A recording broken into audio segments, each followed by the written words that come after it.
ये सब कयामतें आई हैं सोवियत यूनियन के डूब जाने के बाद, जबकि यूनिपोलर वर्ल्ड आया 1990-91 में, एक सुपर पावर थी।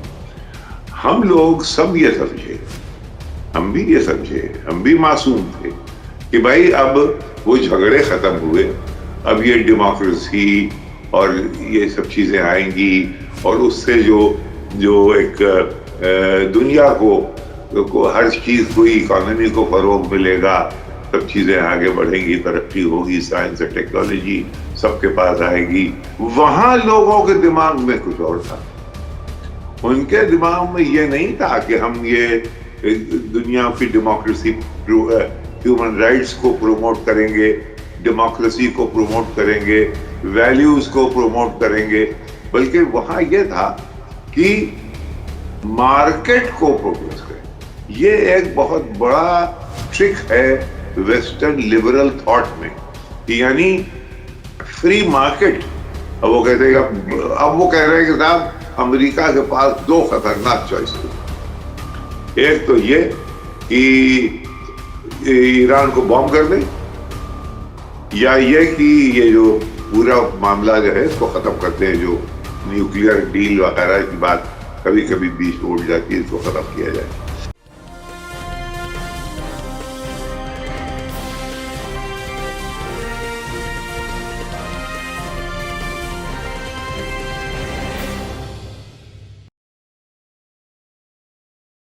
हेलो, नमस्कार, आदाब, सत श्री अकाल और अस्सलाम वालेकुम। मैं हूं मोहम्मद अहमद काज़मी, लेकर आया हूं आपका पसंदीदा कार्यक्रम आपके रूबरू। आज संडे है और आज एक बार फिर हम सीनियर जर्नलिस्ट सईद नकवी साहब के साथ हैं।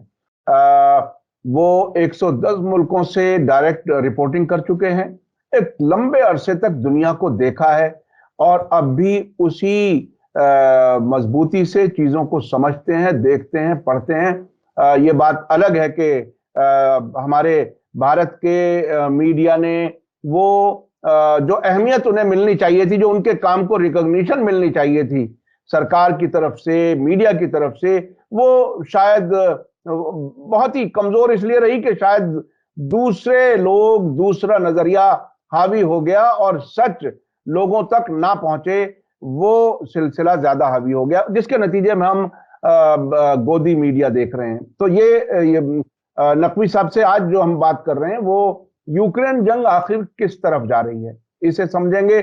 चूंकि वहां अब और ज्यादा हथियार भेजो और जंग आगे बढ़े, कहीं कहीं से न्यूक्लियर हथियार के इस्तेमाल की बात भी आ रही है, तो आखिर वो किस तरफ जा रहा है। इसके अलावा खुद जो पेट्रो डॉलर था, क्या उसकी शक्ल अब बदल रही है। युआन, चीन की जो करेंसी है, अब वो हावी होती नजर आ रही है। बहुत दिलचस्प बात है कि चीन, ईरान और सऊदी अरब दोनों का तेल का खरीदार नंबर 1 है। तो ये एक बहुत ही अहम वाकया है जो खामोशी से हो रहा है। और अब दुनिया की पॉलिटिक्स नजरियात पर नहीं, इकोनॉमी पर टिकी हुई है। ये बात हम बहुत बार महसूस कर चुके हैं। इसके अलावा मस्जिद अल अक्सा, यरूशलेम में क्या कुछ हो रहा है, क्या वहां पर जो सियासी गहमा गहमी है, उथल पुथल है, उसमें क्या कोई बड़ा हादसा होने वाला है। क्या हमास की तरफ से धमकी, क्या अल अक्सा मस्जिद की बेअदबी वो आगे बढ़ेगी, उसमें क्या हालात होंगे।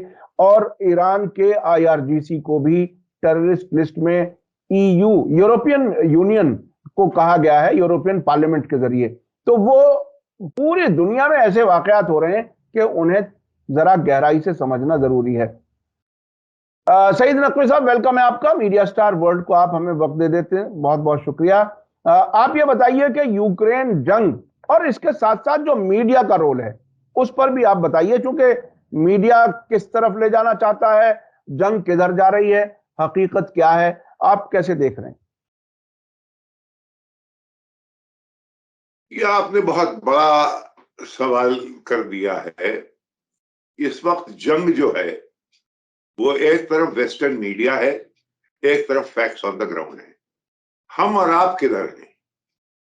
अगर हम वेस्टर्न मीडिया के वर्जन को चैलेंज करें तो वो हमको बायस्ड कहते हैं। अगर हम उसको एक्सेप्ट करें तो हम जो ऑब्जेक्टिविटी हमारे पास रह गई है, क्योंकि हम वेस्टर्न मीडिया नहीं है, तो वो ऑब्जेक्टिविटी हम सरेंडर कर देते हैं। एक हमारे आपके लिए बड़ी बड़ी दिक्कत तलब ये दोराहे पे हम खड़े हुए हैं, क्योंकि जो वो कहते हैं या तो उसे एक्सेप्ट कीजिए। और हम जानते हैं, क्योंकि आपने जैसे कहा कि भाई मैं जहां दीदा हूं, मैं सब जगह होके आया हूं, मैं जानता हूं क्या हो रहा है।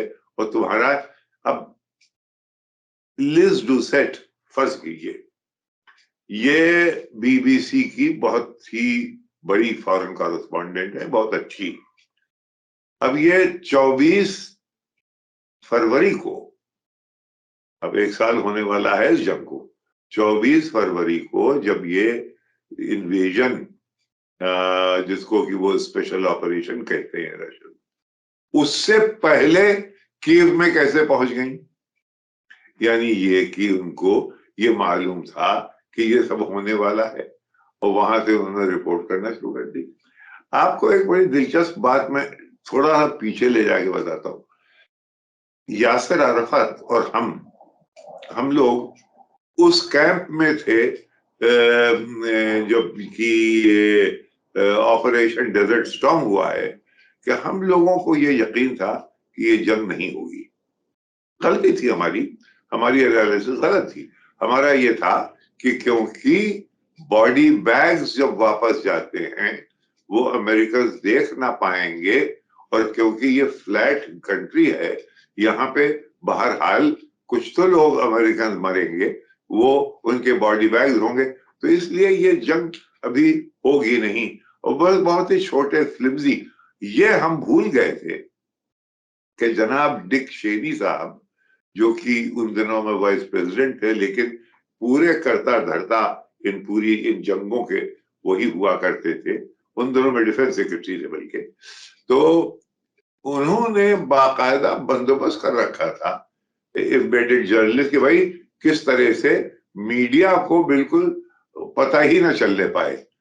2 ब्रीफिंग्स होती थी, अमरीकियों की अलग, उसमें हम नहीं जा सकते, बरतानवी की अलग, उसमें फ्रांसीसी नहीं जा सकते। तो इस तरह से उन्होंने मैनेज किया। मीडिया का मैनेजमेंट यूनिपोलर वर्ल्ड के आते ही शुरू हो गया।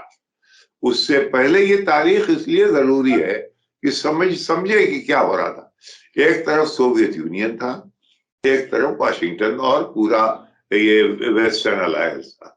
इन दोनों के बीच में हम बहुत ही पीस से रह रहे थे। हमारी जिंदगी के सबसे ज्यादा शांतिपूर्वक पीसफुल दिन वही है ये, जबकि ये 2 पावर, 2 बेयर्स लड़ रहे थे, और एक मतलब टेंशन, एक टेंशन था कि ये उनपे न्यूक्लियर हमला नहीं कर सकते, वो इन पे नहीं कर सकते, लिहाजा एक बैलेंस ऑफ टेरर जिसे कहते हैं वो था। वो खत्म हो गया 1991 में, एक सुपर पावर आ गई। हम लोग सब ये समझे, हम भी ये समझे, हम भी मासूम थे कि भाई अब वो झगड़े खत्म हुए, अब ये डेमोक्रेसी और ये सब चीजें आएंगी, और उससे जो एक दुनिया को हर चीज को, इकोनॉमी को फरोग मिलेगा, सब चीजें आगे बढ़ेंगी, तरक्की होगी, साइंस और टेक्नोलॉजी सबके पास आएगी, हम सबके हिस्से में आएगी। तो हम ये सोच रहे थे।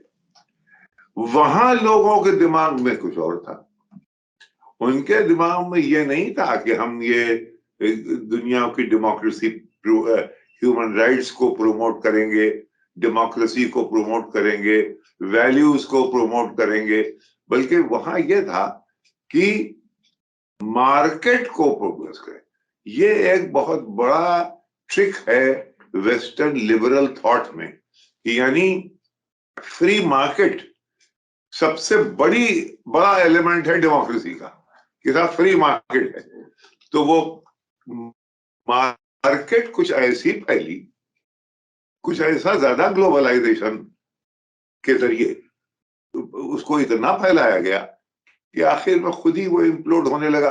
वो 2008 में जब वो लेमन ब्रदर्स कोलैप्स कर गया, दो लेमन ब्रदर्स कोई ऐसा वैसा बैंक, दुनिया का सबसे बड़ा बैंक समझ लीजिए, वो कोलैप्स कर गया तकरीबन, वो कोलैप्स कर गया। उसके बाद कुछ सैकड़ों। तो ये इसमें बजाय इसके कि यूनिपोलर वर्ल्ड जो है वो यूनिपोलर वर्ल्ड नहीं रही, लेकिन मीडिया इतना बढ़ा दिया गया उसका कि उसको सपोर्ट करने के लिए जो भी वो करे। तो यानी अगर जंग होनी है फर्ज करिए इराक में, तो पहले वहां मीडिया पहुंच जाएगा और वो तैयारियां करेगा, आपको पता चल जाएगा कि अब यहाँ कुछ ना कुछ होने वाला है। आप तो जानते हैं, आप खुद जुम्मों में रहे। तो ये जो media as in the vanguard, यहाँ पे क्या हुआ यूक्रेन में, यही कि सब अभी जंग शुरू नहीं हुई और पहुंच गए लोग वहां। मैं ये पेरेज दे कुएर सेक्रेटरी जनरल थे यूनाइटेड नेशन के। हमें ये यकीन था, जैसे मैंने बताया पहले आप लोगों को, कि भाई ये जंग शायद ना होगी। वो जब जा रहे थे तो हम लोग एयरपोर्ट गए, बगदाद एयरपोर्ट, और बगदाद एयरपोर्ट पे हमने अपने तमाम वेस्टर्न जो जर्नलिस्ट थे जिनको कि मैं जानता था, एक उनमें बहुत अच्छा, बहुत मोतबर मार्टिन वुलाकॉट, ये फॉरेन अफेयर्स का एक्सपर्ट था, अंग्रेज विलायत का गार्डियन अखबार उसका, बहुत बहुत ही नस्तालिक, बहुत ही मजा हुआ। मैंने कहा मार्टिन तुम लोग जा क्यों रहे हो, अब तो कह रहे कि तुम भी निकल जाओ। मैंने कहा क्यों? इसलिए कि अब ये कल परसों शुरू होने वाली है, कल परसों शुरू होने वाली है। मैंने कहा यार हमें तो ये नहीं लगता कि ये जंग होगी। अच्छा, अब रिट्रोस्पेक्टिव से देखिए, यानी मार्टिन वुलाकॉट एक अपने एशियन कॉलीग से अपने एक मुल्क के डिफेंस मिनिस्ट्री की इंटेलिजेंस शेयर कर रहा था कि भाई हम लोगों को अंदर से मालूम है कि यहाँ एक्शन होने वाला है, मैं तुम्हें खामोशी से बता रहा हूं, निकल जाओ। मैं बेवकूफ था या ये अक्लमंद था कि मैंने सोचा जो होगा देखेंगे, भाई कम से कम रिपोर्ट तो करेंगे। तो ये लोग तो सब निकल गए, हम रहे। सवाल यह है कि आप पहले से आपको ये मालूम हो जाता है कि भाई अब एक्शन होगा, तो वहां पहुंच जाओ, तस्वीरें लो, और ये कि एक वातावरण, एक एटमॉस्फेयर, एक फजा ऐसी फैलाओ कि बस फिर सब उसी में महो हो जाते हैं। और उन्होंने साहब जंग हुई, खत्म हो गई, जीत गए। तो यहाँ के लोग हमारे फॉरेन सेक्रेटरी पुराने, जिन श्याम सरन, बहुत ही अच्छे आदमी, बहुत ही समझदार इंसान, उन्होंने जंग के 3 दिन के बाद मजमून लिख दिया कि मेरे हिसाब से तो रूस ये जंग हार गया, और सिर्फ एक उल्लड़ जो बचा वेस्टर्न मीडिया एको चेम्बर में, ये अब बीच में उस सन्नाटा हो गया, क्योंकि वो हुआ नहीं। ये समझ रहे थे कि पुतिन गिर जाएगा, खत्म हो जाएगा, रूस बदल जाएगा, नई फोर्सेस आ जाएंगी, इन्होंने जो तैयार कर रखी वो ऊपर आ जाएंगी। वो सब कुछ हुआ नहीं। अब वो खिंच रही है। अब ये लड़ाई जब खिंच रही है और यूरोप के अंदर से आपको खबर नहीं मिल रही, अब हम अगर अच्छा इत्तेफाक से हिंदुस्तान का, और बल्कि हिंदुस्तान क्या एशिया का कोई भी मुल्क जो है वो यूरोप को, दुनिया को कवर नहीं करता। हम इत्तेफाक से गिरफ्त में हैं, Reuters, associated press, BBC, CNN।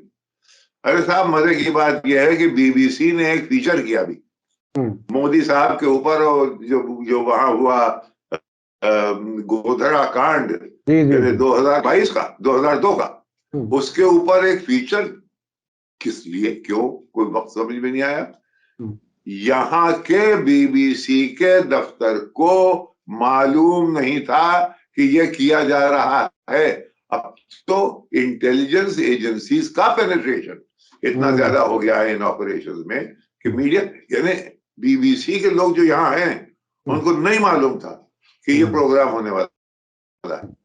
तो ये प्रोग्राम हो गया। तो नकवी साहब, एक चीज जो इसमें निकल करके आ रही है, जो बात अब जी अब जी तक जी आपने जी कही, उसमें ये कि जो जंगें होती हैं जी उसमें जितना अहम रोल फौज का, हथियारों का, हवाई जहाजों का, उससे कहीं ज्यादा अहम रोल मीडिया का रहता है, और वो उसी रास्ते पर लेकर के जाते हैं। क्या ये नतीजा निकाला जाए इसका? देखिए, दो चीजें हैं इसमें कि पूरा एटमॉस्फेयर मीडिया बनाता है, हम्म, लेकिन हर चीज की एक लिमिट होती है। हम्म, अब मैं आपको एक कहावत बताता हूं, वो ये है कि the first casualty hmm, of any war is the truth.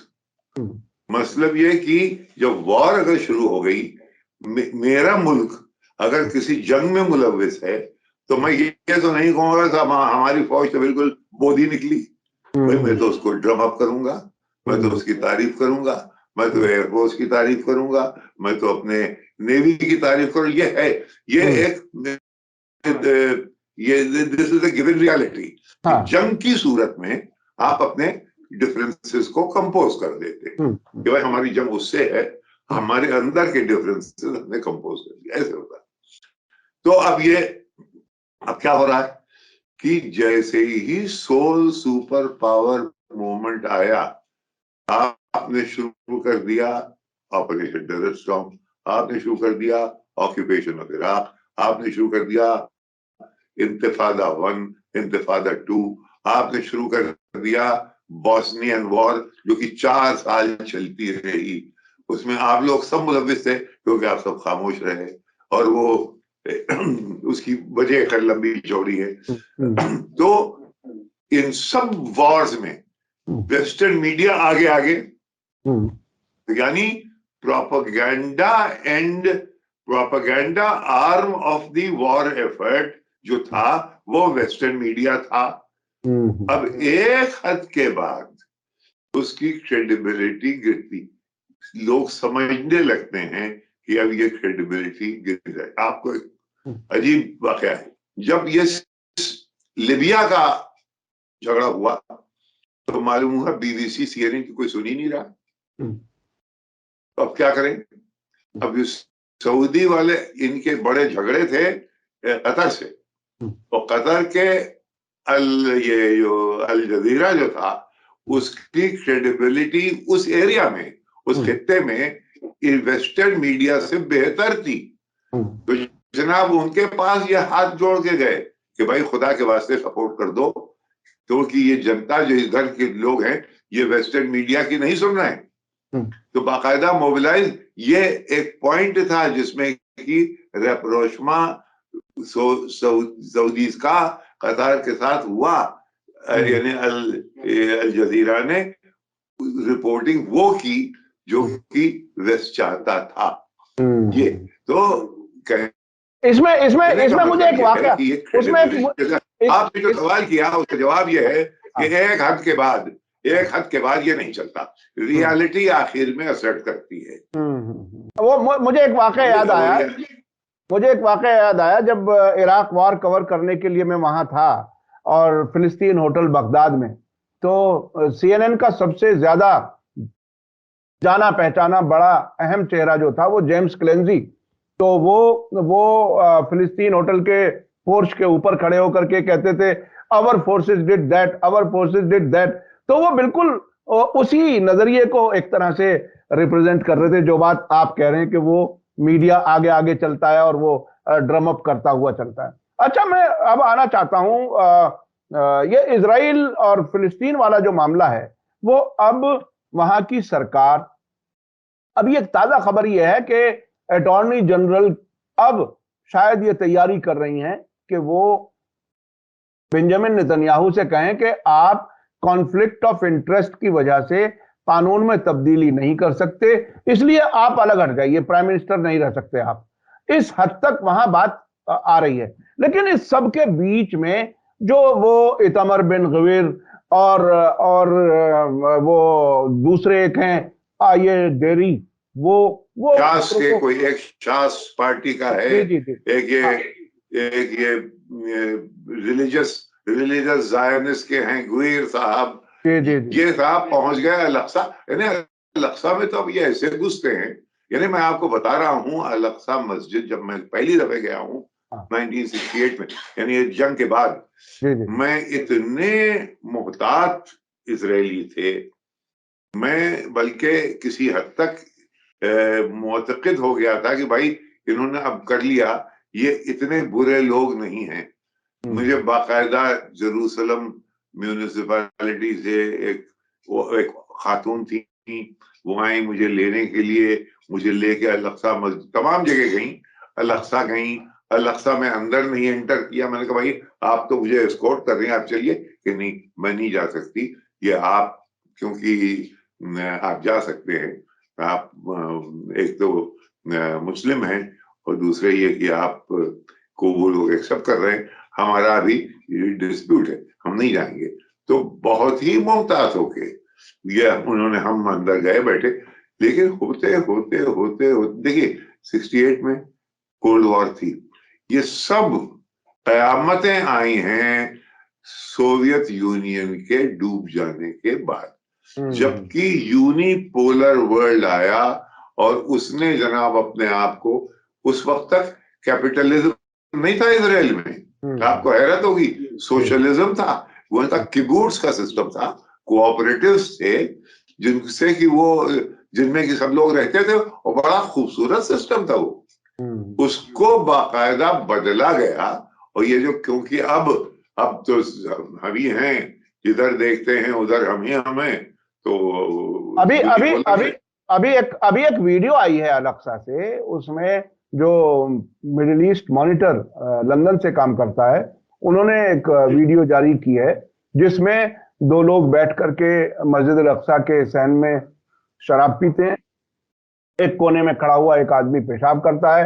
इस किस्म तक की वीडियो आ रही हैं। और वो जो इस किस्म की, काजमी साहब मैं आपसे माफी हाथ जोड़ के ये कहता हूं कि इतना टेंशन जब बढ़ जाता है और इस किस्म की चीजें जब आने लगती हैं, तो उसमें हमें आपको जरा सा मोहतात होना पड़ता है। हमको ये नहीं मालूम कि ये कौन प्लांट कर रहा है, यानी ये तो बिल्कुल अनबिलीव। एक मैं आपको बिल्कुल अफगानिस्तान का किस्सा सुनाता हूँ। जी जी जी। अब कोई, कई अफगान को मार दिया, और उसके बाद कोई बरतानवी और अमेरिकन सोल्जर्स ने उन डेड बॉडीज के ऊपर पेशाब किया। ये खबर जब आई तो यकीन नहीं आ रहा था। फिर वो जब आई, न्यूयॉर्क टाइम्स में आ गई एक छोटा सा टुकड़ा, तब हमने कहा यार अल्लाह, हमें तो यकीन नहीं था। तो वैसे ही जरा सा हमको और आपको, कि हमारे सोर्सेज नहीं है वहां पे, इनके कौन क्या मैनिपुलेट कर रहा है, उसको जरा सा नापना तोलना हमें आपको और ज्यादा जरूरी है, ताकि हमारी जो थोड़ी सी क्रेडिबिलिटी है वो बनी रहे। तब ये हो सकता हुआ हो, लेकिन हो सकता हो ना भी हुआ हो, क्या पता किसने प्लान किया, कैसे कैसे ये वायर के ऊपर ये खबर आ गई। अगर वायर कंट्रोल करता है वेस्ट, तो ये कैसे आ गई, जबकि अगर यहूदी तमाम मीडिया को कंट्रोल करते हैं, तो इस किस्म की खबर आप तक कैसे पहुंच गई। इसमें ये सब चीजें हैं।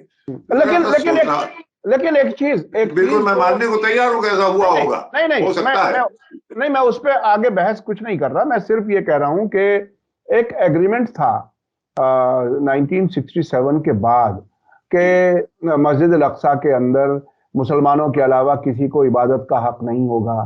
अरे ये तो कितनी दफा टूटा है दार, जी जी उसमें ना जाओ। जैसे इसराइल ने एक भी यूएन का रेजोल्यूशन एक नहीं माना है अभी तक नहीं माना। तो वो तो खैर, ये मस्जिद अक्सा, और एक जमाने में तो कहां कहां, अरे साहब वेस्ट बैंक में अच्छी खासी तूती बोलती थी इनके हमास वालों की। अब बेचारे वहां सब अंडर ऑक्यूपेशन है, हर जगह बंदूकें लिए हुए इसराइल खड़े हुआ। ऐसा अंडर ऑक्यूपेशन का तो हाल अब ये हुआ है कि पिछले दिनों पैलेस्टीनियन अथॉरिटी, जो आमतौर पर यह समझा जाता रहा है कि वो अमेरिका और इजराइल के इशारों पर ही काम करते हैं, और असल में फिलिस्तीनियों के हक दिलाने का कोई काम उन्होंने नहीं किया, ऐसा जो जो जो ओवरऑल इंप्रेशन आता है। उनके भी फॉरेन मिनिस्टर समेत 5 लोगों पर वेस्ट बैंक से बाहर निकलने पर पाबंदी लगा दी गई। यानी आप दुनिया के किसी हिस्से में आप नहीं जा सकते। और गुनाह क्या है? गुनाह यह है कि आपने यूनाइटेड नेशन में लॉबी करके और इंटरनेशनल कोर्ट को जो वो मामला भेज दिया कि ये फिलिस्तीनी जमीन का पर कब्जा, इस पर क्या अरे भैया, खिरद का नाम जुनू पड़ गया, जुनू का खिरद। जो चाहे आपका हुस्ने करिश्मा साज करे, जो चाहे ये करें। और लेकिन ये कि ये गलत है, ये बुरा है। पब्लिक ओपिनियन दुनिया की, अगर पब्लिक ओपिनियन में कुछ दम होता तो हमको ये यकीन हो जाता कि दुनिया की डेमोक्रेसी में दम है। मुझे तो ऐसा अब ये शुबा होने लगा है कि दरअसल ये दुनिया डेमोक्रेटिक फोर्सेस से चलाई जा रही है या इसका तरीक़ाकार कुछ और है। ये एक बहस होने वाली है जो कि रिजॉल्व होगी। अच्छा, दूसरी तरफ एक वो ईरान और यूरोपियन यूनियन के बीच में एक नया वो सिलसिला शुरू हुआ है कि वो IRGC, जिसके कमांडर कासिम सुलेमानी को अमेरिका ने एक ड्रोन हमले में मारा था, उसको वो टेरर ऑर्गेनाइजेशन के तौर पर ऐलान करने की तैयारी, और उसमें अमेरिका बाकायदा सजेस्ट कर रहा है कि हाँ, तुम्हें ऐसा करना चाहिए। और अब से पहले अमेरिका ऑलरेडी उसे टेररिस्ट ऑर्गेनाइजेशन कह चुका है, और ईरान ने जवाबी कार्रवाई के तौर पर अमेरिकी फौजियों को टेररिस्ट लिखना और बोलना शुरू कर दिया है। यहां तक पहुंचने के बाद अब ये जो वहां के फॉरेन मिनिस्टर हैं ईरान के, वो ये कह रहे हैं कि ये अपने पैर में कुल्हाड़ी मार रहा है यूरोप, और यूरोप हमारे जवाबी कार्रवाई को बर्दाश्त नहीं कर सकेगा। इस हद तक बात आ गई, और इस हद तक कह दिया कि ये क्लब ऑफ टेररिस्ट है जो सबसे बड़ी एंटी टेरर इंस्टीट्यूशन को टेररिस्ट कह रहे हैं। तो ये मेरा टेररिस्ट, उसका टेररिस्ट, ये बहस क्या है? अब ये बहस जो है ये इसी को कहते हैं तू मैं। इसको तू मैं करते हैं, जिसमें कि आगे ये जबानी जमा खर्च है। क्योंकि एक फ्रेज मैंने अभी इस्तेमाल की थी, बैलेंस ऑफ न्यूक्लियर टेरर।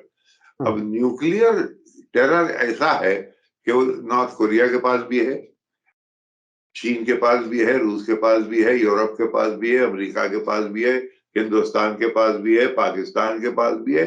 तो यही कहीं ऐसा तो नहीं है कि जो रत्ती बराबर पीस, शांति, अमन दुनिया में बच गया है, वो इसी वजह से है कि ये बड़ी तोपें न दाग दी जाए। यानी कभी कभी मैं ऐसा सोचता हूं कि ये पीस इसी वजह से है। और अगर ये वजह है तो फिर सऊदी अरेबिया और ईरान क्यों ना उस तरफ देखे कि भाई इसी में हमारी बका है। ये तो दुनिया बहुत ही अनइक्वल है। ये तो इसलिए हम अगर किसी न किसी सूरत से हम ये कल भाई पाकिस्तान ने, हिंदुस्तान ने किया, फिर पाकिस्तान ने कर दिया, आपने क्या कर लिया उसका? अब वो कहते हैं, अब वो कह रहे हैं कि साहब अमेरिका के पास 2 खतरनाक चॉइसेस है। एक तो ये कि ईरान को बॉम्ब कर दे, या ये कि ये जो पूरा मामला जो है इसको खत्म कर दे, जो न्यूक्लियर डील वगैरह की बात कभी कभी बीच में उड़ जाती है, इसको खत्म किया जाए। तो देखिए ये सब असल में अलामतें हैं इस बात की कि जो सेंट्रल खूंटा है वो हिला हुआ है, वो कमजोर है, सेंट्रल कॉलम दरहम बरहम है। और जिसकी वजह से तमाम ये छोटे छोटे छुटपुट, बल्कि इसमें अगर आप गौर करें तो हम हिंदुस्तान कदरे एक इत्मीनान से हैं। हालांकि ये इस इत्मीनान को ज्यादा एग्जैजरेट ना करना चाहिए। अभी हमारे फॉरेन सेक्रेटरी गए हैं भूटान। क्यों गए हैं? कि वो भूटान का समझौता बॉर्डर का चीन से ना हो जाए। अभी हमारे मंत्री गए हैं मालदीव्स। अभी श्रीलंका में देखा जा रहा है कि वो चीन कहाँ जा रहा है और अमेरिका कितना परचेज कर लेगा औने पौने श्रीलंका के एसेट्स को। इधर नेपाल में आप देखिए कि अभी तक सरकार जो बनी है, अभी तक तो ये था कि भाई सरकार हिंदुस्तान के हक में है, अब जो बनी है वो हिंदुस्तान के हक में नहीं दिखाई देती। तो हम भी घिरे हुए हैं। तो एक कॉन्सेंट्रिक सर्कल है, इनको खत्म करने के लिए जरूरी है कि किसी एक मरकज से शांति पीस की बात फूटे। और उसमें अब देखिए G7 G20 की मीटिंग यहाँ होने वाली है सितंबर में, उसमें उसके बाद ये तय हो जाएगा कि तब तक थोड़ा सा अंदाजा होगा कि हम कहाँ हैं। ये बहुत ही अहम है। आखिर में एक छोटी सी एक वाकया और हुआ है। 2 दिन पहले अमेरिका के NSA जैक सुलिवन जेरूसलम में थे। उन्होंने बेंजामिन नेतन्याहू से मुलाकात की और उसमें दूसरे इश्यूज के अलावा सऊदी अरब और इजराइल के बीच में नॉर्मलाइजेशन कैसे हो उस पर बात की। तो क्या ये राइट टाइम है? क्या ये सऊदी अरब वाकई उस तरफ जाएगा ऐलान करके? उससे पहले तो और बहुत ऐसा है, एक जमाने में जो हिंदुस्तानी यूरोप जाता था वो अपने लंदन में जरूर उतरता था, समझे। ये कुछ हमारा इंपीरियल 70 साल का 200-250 साल का जो कनेक्शन था, imperial centre of control London उससे था। तो हर हिंदुस्तानी जो भी बाहर निकलता था लंदन जरूर जाता था।